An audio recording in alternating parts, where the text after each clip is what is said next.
To Mock the Week. I'm Dara Breen. Joining me this week are Andy Parsons, David Mitchell and Russell Howard, Frankie Boyle, Hugh Dennis and Lucy Porter.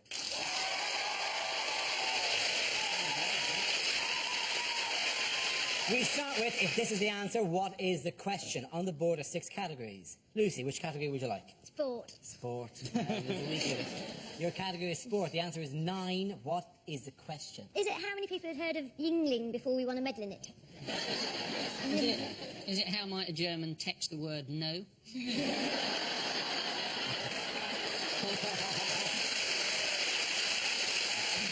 What is the average number of fingers in Norfolk? Is it how many toes has Sir Ranulph Fiennes left in the Antarctic? Is it how many dwarfs were originally in Snow White before political correctness forced the removal of Poofy and Rapey?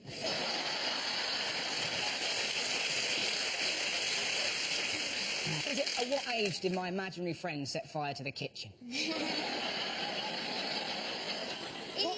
it how many weeks is Peach's Geldof marriage going to last?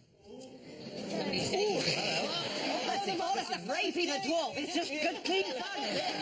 That was the weirdest reaction of all. Steady on. Don't mock our Queen of Hearts. She's a national treasure. She's done so much for us. How many bullets would I need to correctly judge an episode of Britain's Got Talent? How many medals has Ireland ever won in the course of its entire history? That's not fair, is it? Whoa, one thing, right. A, 1, wrong. B, currently we win all of ours in boxing. So probably best if you don't roil the Irish man.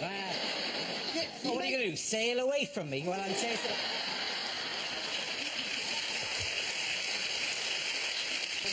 Was it how many medals did Britain win in a day last weekend? Yes, that's absolutely right. The day was Saturday. Well done. Very good. The question I was looking for is how many medals did Great Britain's Olympic team win on Saturday? The haul of 4 golds, 1 silver and 4 bronze medals is the country's best return for a single day at the Olympics since 1908. What are they successful at, though? Rowing? How typical of Britain to excel at a sport where you go backwards.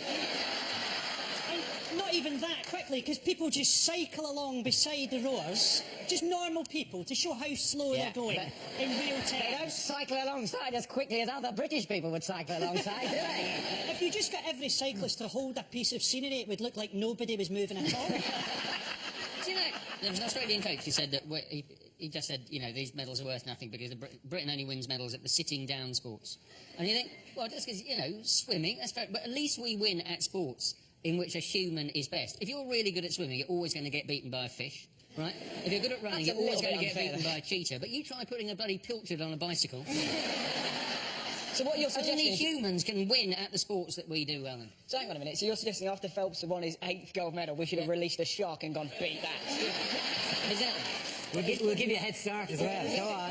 I really like that Rebecca Adlington. She's so normal. It's fantastic. She looks like she could work at Greg's. Do you know what I mean? That's what you can do. I've got to go bloody fast. I've left pasties in the oven. You know, she has that genuine... The thing about her is she won't swim in the sea. She's going on holiday, but she's not How going do to you swim know in the that? sea. You tested I've read it. about it, yeah. She won't swim in the sea because she's scared of it, because she knows a shark is faster than she is.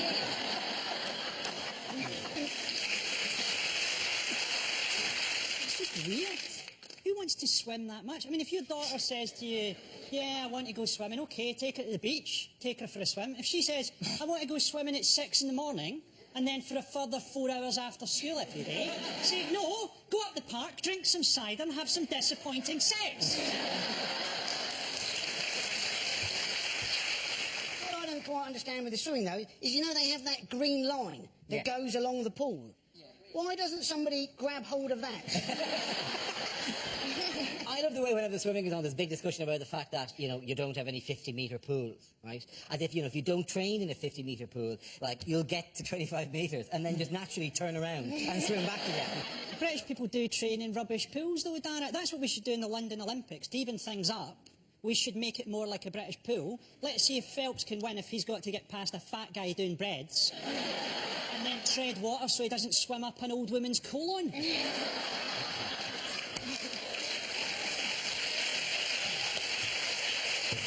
Do you know, I think Phelps ruined the swimming He was just too good. It wasn't a competition anymore. I think for the London Olympics, we should have an event where it's just him swimming up and down the pool while Michael Barrymore tries to catch him.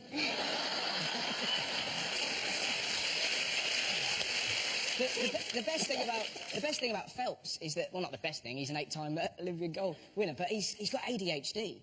How tempted would you be if you were just swimming with him just before the race starts, just to get out like a tinfoil man and go, shiny, shiny, and swim like that, and sort of look at it like that, you know?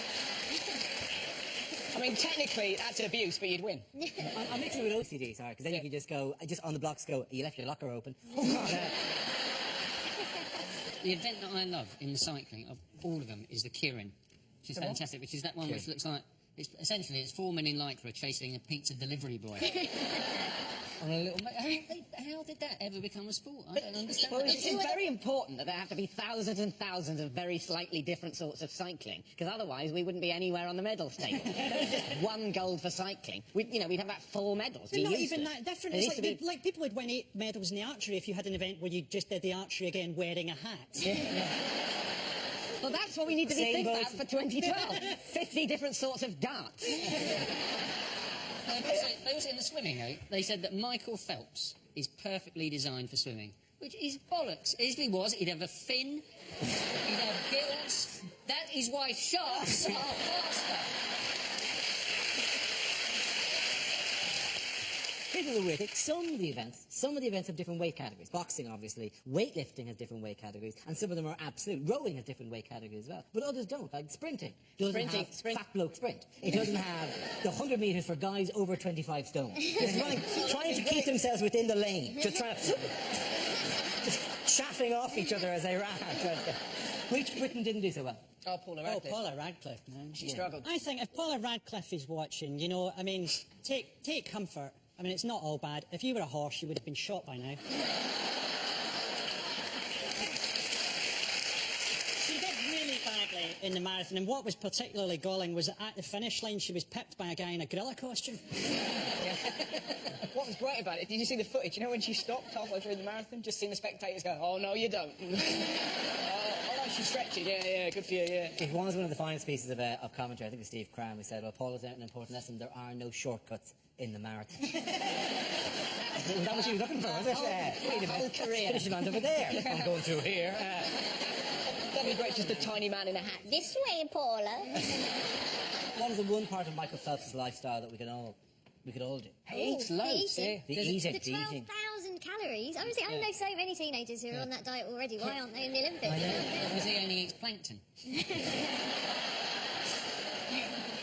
It's like Usain Bolt, though, isn't it? Usain Bolt was asked what was his preparation before the 100 metres, and he said, I got up, ate some nuggets, went back to sleep, got up, ate some more nuggets, and went to the stadium. See, up until that last bit, that's my life. That's my life in a nutshell. And then came down to the track. I don't normally do that bit, but to that bit, I'm living the Usain Bolt dream. But that's it. I thought Bolt was amazing. I mean, winning, beating the world record and slowing down at the end, how galling has that got to be for the other athletes? It could have only been more galling if he got out his camera phone and gone, hey up everybody, I want to try and get us all in this. Totally. In 2012, he should just dress up as a snail. Just be saying, still going to win. Loser! I never managed to do anything in 9.69 seconds. It took me 10 seconds to watch him.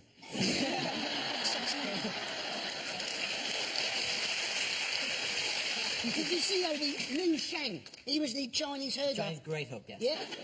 Well, apparently the tickets had been going for £3,000 to watch him, right? Now, if you bought that ticket, you'd have been a bit pissed off, wouldn't you? If all you got was seeing him come into the stadium, seeing him have a false start, pull up, flex his ankle and piss off.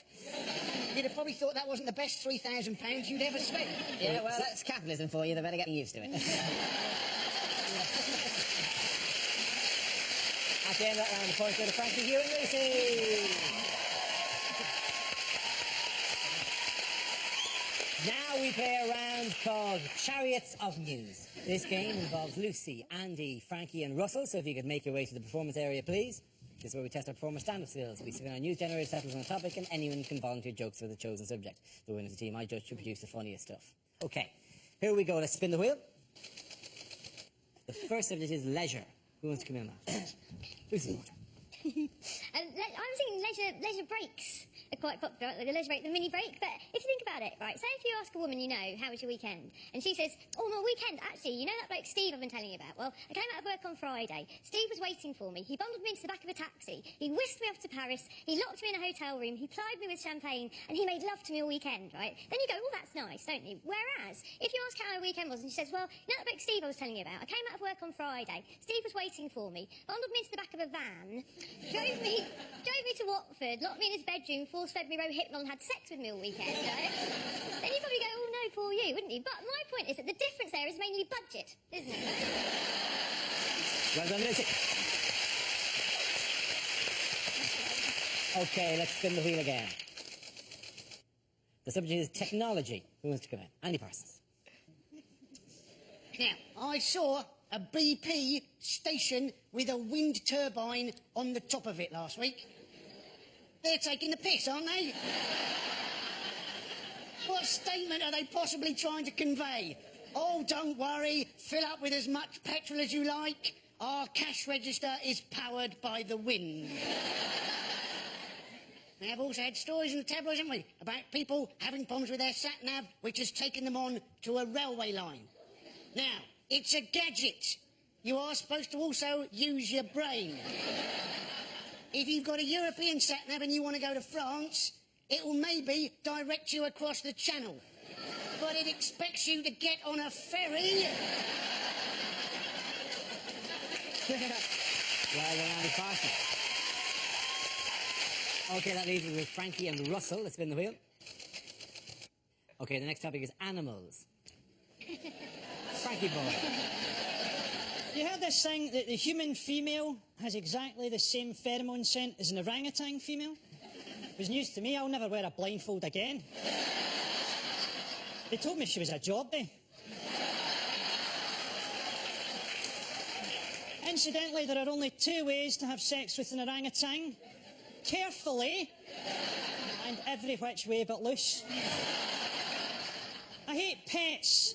People with pets. Having a pet is just basically saying, I have tried to find love among my own species. Is there anything sadder than seeing someone with a dog picking up dog shit? I suppose maybe someone without a dog. I don't know how long I could be a vet before I got bored and started shagging stuff. I'd shag an owl, because whatever position you took it from, you could always get eye contact.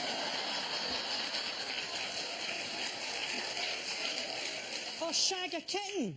You know, could you imagine having sex with something that you actually wanted to cuddle afterwards?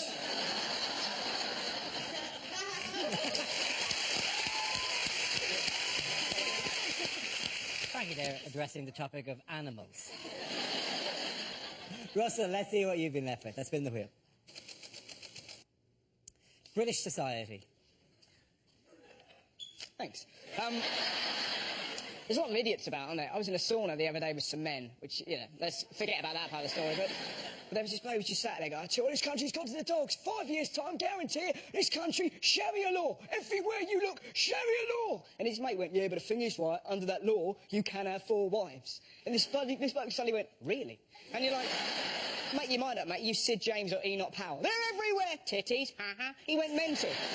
4 wives, imagine the fun I'd have. 1 for every day in a week.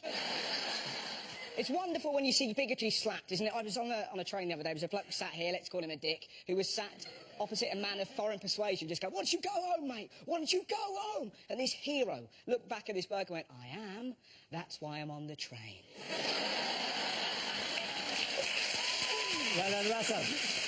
Points there go to Russell and Andy.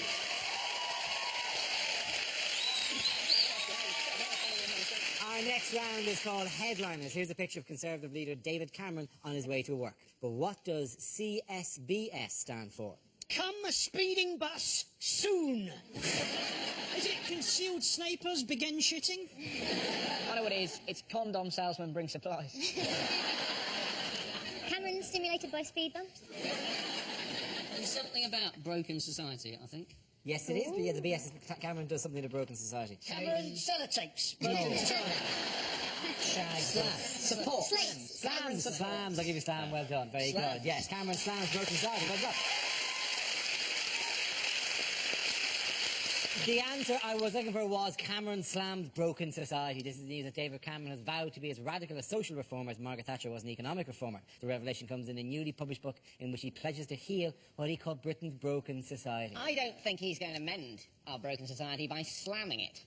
I think it's a sort of old television approach to mending a thing, isn't it? Slam the broken society and it will mend it. But don't you just don't slam it, be careful with it. Get someone to mend it, someone who knows what they're doing. No, what frightening experience, by the way, did Cameron? He had a white van man follow him on his bicycle. And did you? And it scared him. And he said that what was really frightening about it was that the white van kept on stopping and starting. Those were traffic lights, Dave.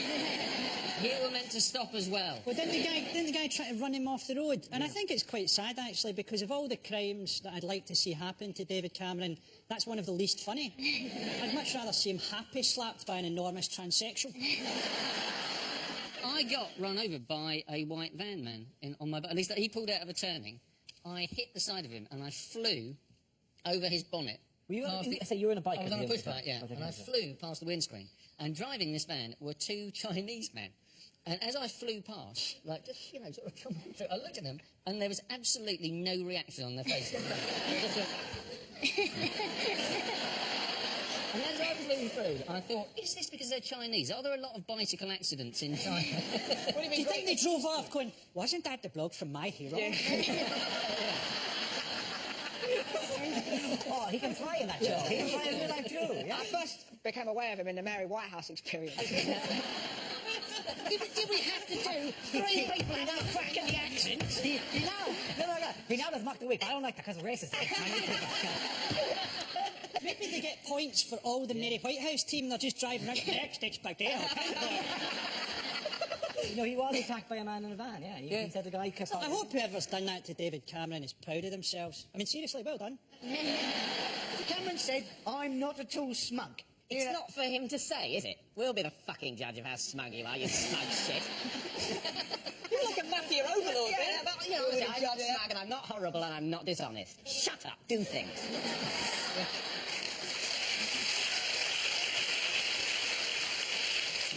What did he recently distance himself from? Cameron's distanced himself from this mad report about the North that said the North is terrible, everybody should leave it and move to the South, which is ridiculous because, as you know, in the north of England you can leave your door open because there's nothing in your house worth nicking.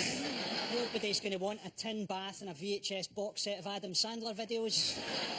I think the North is underrated. I've done my research and a lot of people in the North have a kestrel.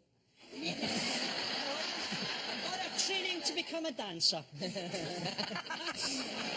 favourite line, though, from the report was that People have a favourite line Yeah, from a report?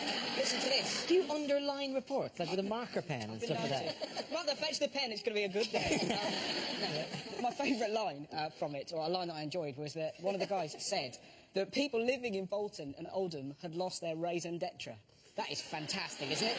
As if, what is it? I've lost my raison d'etre. Well, where did you have it last? I've left it in my Joy de Vivre. There you go.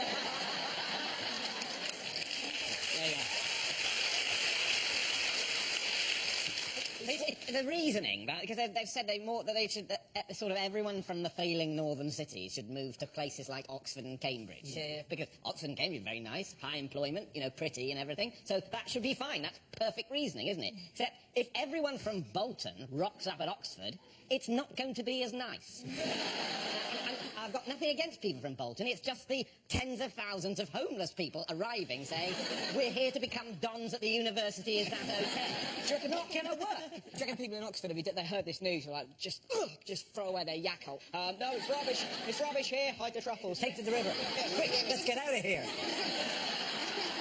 That'd be great if they're like that. They'll ruin Morse. They'll ruin Morse. Lewis, someone's ram-raided Matalan. How was Cameron Rufford number 10 this week? Oh, the great thing is he went to Georgia. And the Georgians must be delighted to see Cameron rock up. They're glad to have his support. That's like securing the support of both Chuckle Brothers and Andy Townsend. Oh, we should be sorted now. The Kremlin must have gone into hysterics just trying to find out who Cameron was on Google. Oh, apparently he's got an aga and his wife makes stationery. What shall we do? When Cameron turned up, do you think the Georgian president was sort of going, is Is he going to pay for what he eats when he's here? You know, it's just, his hotel, that's not on us, is it? Because this is just some guy. That's it. He was just some. And then he's elected. He is just some guy. Yeah. He's just some nosy guy who wanted to have a look around. What else would you have done with the place? I think a lot of people on both sides are now kind of a bit sorry that they took the Berlin Wall down. I think they're thinking that they should have just put patio doors in and see how things went.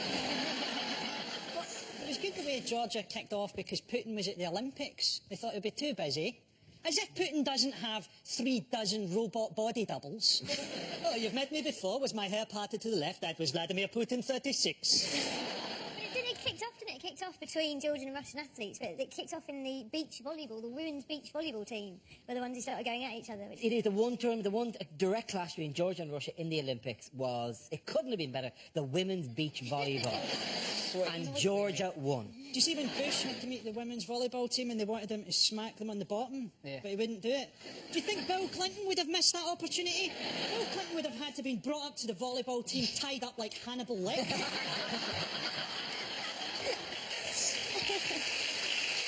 Okay, at the end of that round, the points go to Russell, David and Andy. Now we come to our final quickfire round called Scenes We'd Like to See. This is for everyone, so if you could make your way over to the performance area. I caught ideas for scenarios we'd love to see, and the performers come in with their suggestions. Okay, here we go. The first subject is questions that were rejected from this year's exams. If the answer is 9, what is the question? When you finish this exam, please will you turn your paper over and mark it? Using Darwin's theory of evolution, explain Boris Johnson. Vladimir has 10,000 tanks, and you have 3. Why would you start a war? Discuss. By the year 2015, the population of the Earth will have increased by 20%. How do we find Kerry Katona and stop her? Complete the following sequence. 16, 35, 24, 8, 9. Now open the safe, grab the stuff and get in a getaway car.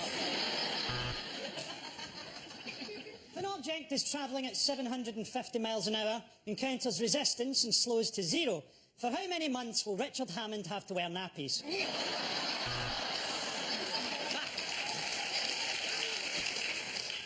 On the diagram below, show on the body where you like to be touched. Describe Uranus without telling your parents. Amy is 16. At least she said she was. How much trouble are you in? Complete this crop rotation. Wheat, fallow, rock festival, BNP rally. If everybody in Class A is called Tom, Thomas or Tommy, and every second boy in Class B is called Tim, Timothy or Timmy, what the fuck is going on? Okay, the next topic is lines you wouldn't hear in a costume drama. Henry chewed her. But why did he chew her? The Zulus have us surrounded, sir. They're standing on the horizon waving their spears. Wait a minute. Those aren't spears. Mr. Darcy, I do believe you poked me on Facebook. So, King Henry, I'm your 5th wife. Hang on, divorced, beheaded, died, divorced, but... Oh, shit. And for the latest news from the big house, tune in to Pride and Prejudice Extra, starting now on BBC3. Next, Pride and Extreme Prejudice, where Elizabeth is surprised to hear Mr. Darcy's views on queers and Jews.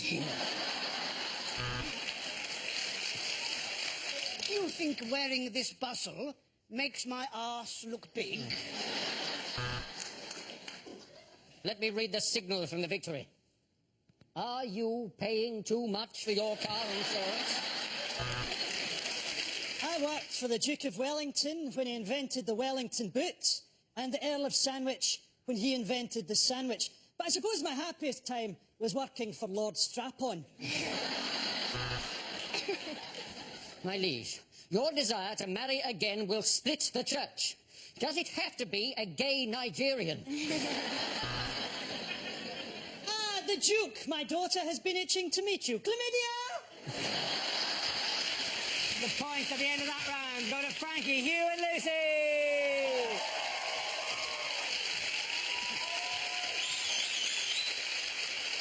That's the end of the show. This week's winners are Frankie Boyle, Hugh Dennis and Lucy Porter.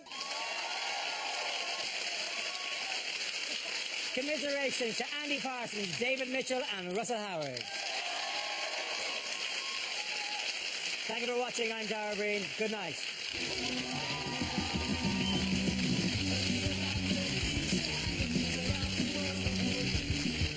Well, the comedy is not just new, it's brand new. Next on BBC Two, kids with a footballing dream. But it's the dads who are living it for them, getting a bit too involved in the cup coming up. And then never mind the Buzzcocks at 10.